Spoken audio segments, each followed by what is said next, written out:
Florida man caught unaware.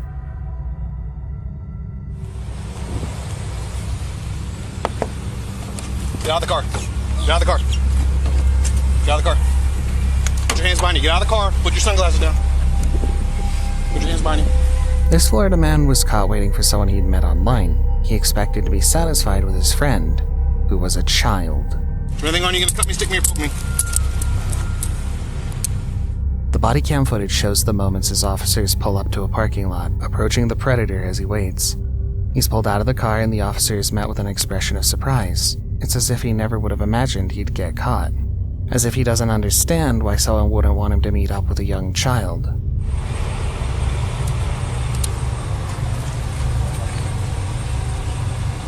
Double lock it?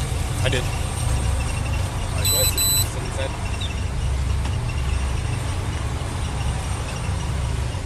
They deliberate how to handle the evidence. The man left his phone open as they pulled him out of the car. When I took him out of the car, he had his phone in his hand. It's still open right now on the driver's seat with the map open. You want me to... He had it in his hand. Do you want me to take it out, or do you want it, or... The map was left on screen, and they chose to keep it awake as they approached. If the phone went to sleep, they'd need a passcode, and compelling someone for their phone passcode is in a legal gray area at best. I want to make sure it doesn't lock. Yep, no, I got you. Will it stay open on map like that? It has since he had it in his hand. Because I told him to put it down when I put him in handcuffs. He had his text part open when I walked up on him. I'm afraid because to take off the... To keep it awake, I have to have a passcode. Yeah, I don't know how the iPhones work. I don't have one. All right. But Tim and them said to just leave it in there for you to tow it.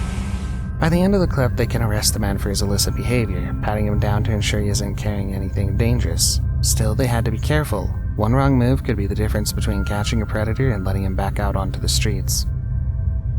Sterling Heights attack.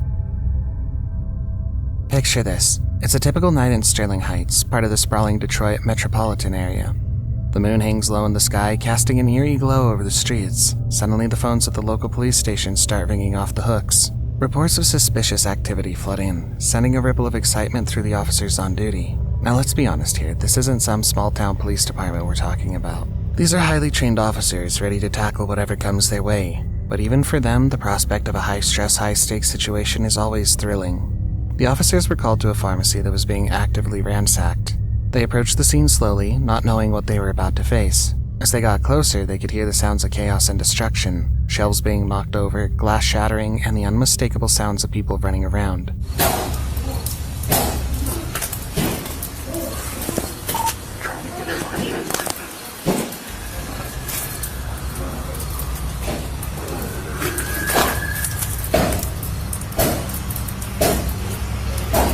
They had to act fast. They had no idea how many suspects were inside or what kind of weapons they might carry. But they also knew they had a job to protect the innocent and bring the bad guys to justice. Put your hands up! Yep, I got the bag. Yeah, they're right out front. The officers ran into the building with adrenaline pumping and hearts racing. They had to be careful. One wrong move could mean the difference between life and death. They chased the suspects down on foot, running through alleys and back streets, determined to catch the culprits before they could escape. Without quick action and even faster feet, they would get away. High-stakes situations happen all over, and you never know which one is going to shock you.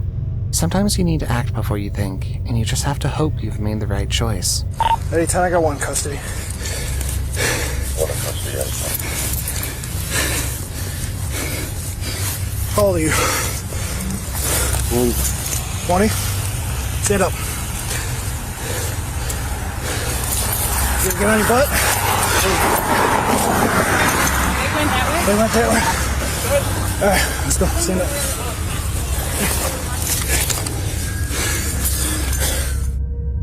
Grand Theft Auto gone wrong. What happens when a routine traffic stop turns into a heart-pounding, adrenaline-pumping situation for one Hillsborough deputy? It all started with a car that was suspected to be stolen, but what happened next was unexpected and downright frightening. The driver was immediately on the defensive, refusing to comply with the deputy's requests. He was combative, argumentative, and just plain difficult. The deputy had no choice but to approach the car with caution, not knowing what he would find inside. As he peered into the car, he saw something that likely made his blood run cold. These not your car? Step out of the car. Step out of the car, bro. 2 young children just sitting there in the passenger seat along for the ride. Alright, let me figure it out, okay? Put that bottle away. Put that bottle away. Maybe the man's worried about what will happen when the officer realizes the truth, or perhaps he knows that he's in the wrong and doesn't want to face the consequences. Whatever the case may be, the officer has every right to be concerned. Give me the car keys. I'm not asking you twice. Give me the car keys.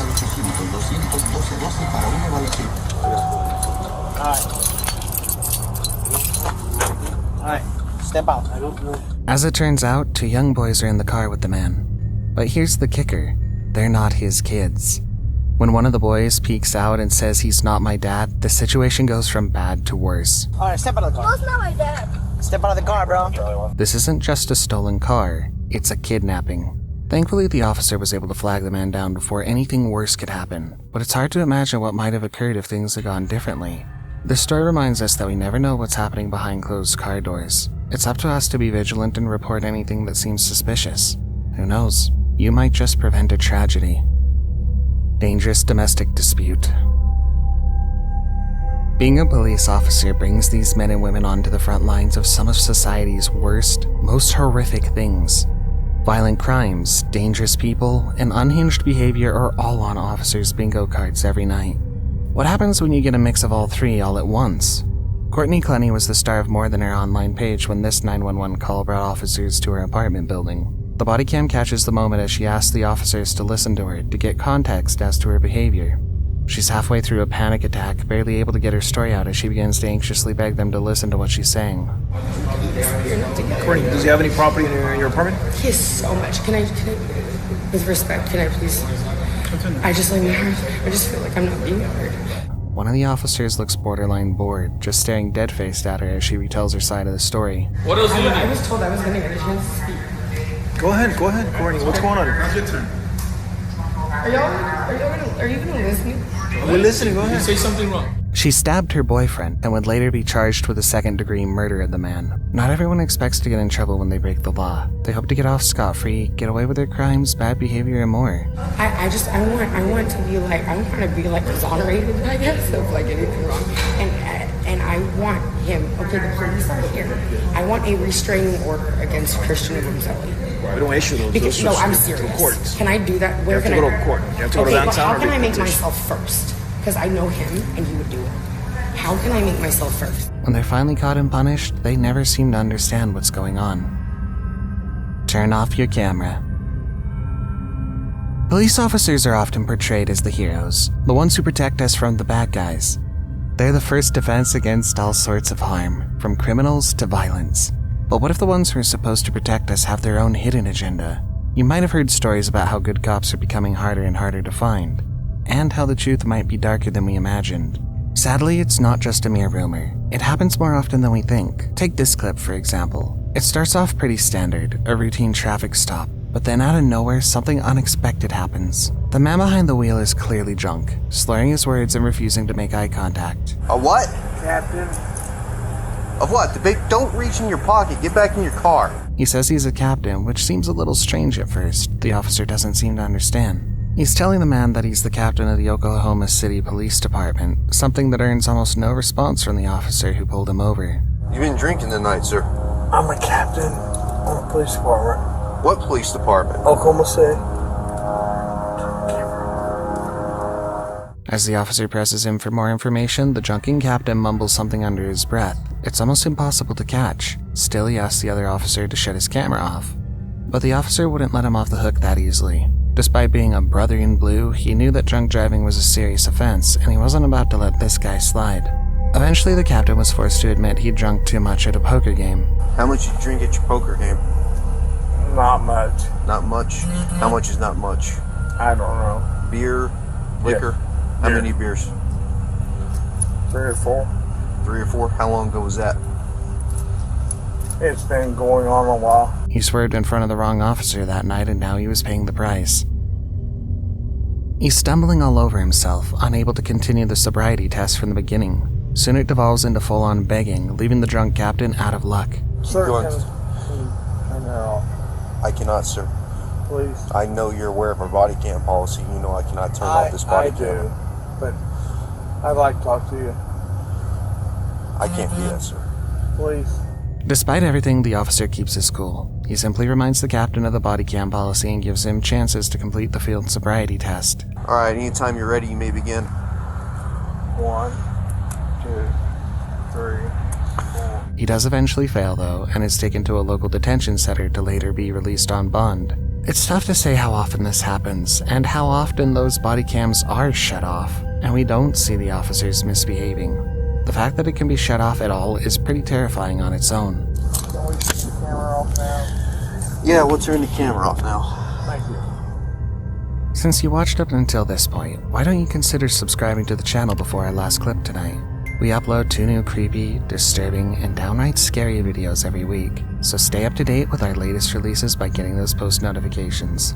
If you enjoyed this one, we have plenty more for you on the channel, so you won't want to miss a single one. Political attacker caught hammer-handed. In the last clip, we have to warn you. We've saved the worst, most chilling one to end on. One we can't really show all the way through. It's not for the faint of heart, but it gathered plenty of attention recently. Officers approached Paul Pelosi's San Francisco home, a man married to Congresswoman Nancy Pelosi. It starts slow, as if this is some sort of noise complaint or a wellness check. Nothing like what we now know was happening inside the home. Of course, we can't show the attack on YouTube. It's too disturbing and violent. The suspect, David DePape, is caught with a hammer in hand alongside the Congresswoman's half-dressed husband. How you doing? What's going on, man? Hi. Drop the hammer. As the man tries to remove the hammer from his attacker's hands, he snaps and the officers are quickly seen jumping in to pull the 2 men apart. The video clip cuts to security footage as the man walks up behind the Pelosi's home, gearing himself up for the attack.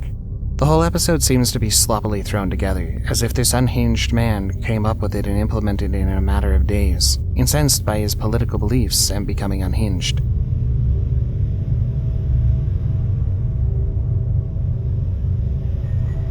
He crouches down, going through his bags and making sure no one is paying attention as he pulls his hammer out.